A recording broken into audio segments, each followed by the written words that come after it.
Hey, this is Dave with Brazos Barbell, and today I wanted to talk about how I include high bar squats and some ways that they can be really effective in increasing your squats and deadlifts for powerlifting. So first of all, the high bar squat, why it's more challenging than low bar squat is just that there's a longer moment arm between your hips and where the weight is placed on your back. So with low bar squat, the bar being closer to your hips just makes it to where there's less force required to keep your back tight and maintain the posture of that segment of the system that is your body moving weight. So with the bar being further away, more is going to be required from your hips to keep yourself upright and to keep that bar in a good position. So the big deal here is basically it just makes it to where there's a smaller room margin of error. So with low bar squatting, you can get away with a whole lot, and I think that's one of the things that sometimes newer lifters find low bar squat and stick with it for too much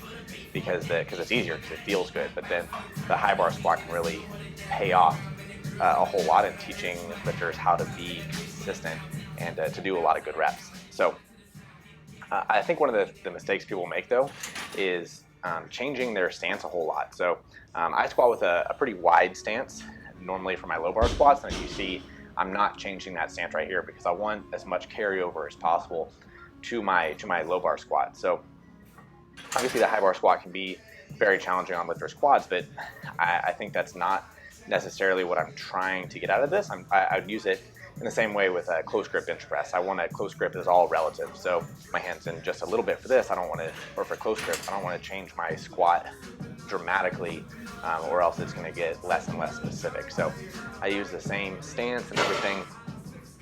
Everything else is the same, just with a position with the bar on my back, and that way I get a whole lot of carryover. So obviously the lift is going to be a little bit harder because if I miss the lift forward or whatever happens, there's just going to be not as much ability for me to grind that rep or recover from it. So what that really does is it teaches me a lot more consistency in my low bar squatting. I have to learn to lead with my shoulders more and to stay tight and to not just fall into my hips and into my back and just grind reps like I'm able to do. But this will actually increase my one rep max by getting me a whole lot more consistent with these heavy weights. So this 515 is actually pretty close to the most I've ever squatted high bar. I think most I've ever done is 525.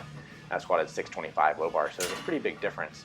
That means it's something that I should be training. So another big thing, especially for sumo deadlifters, is that the high bar squat can do a great job of making lifters' hips stronger. I think it's pretty comfortable in the low bar squat to take a little bit of a wider stance and sit back more.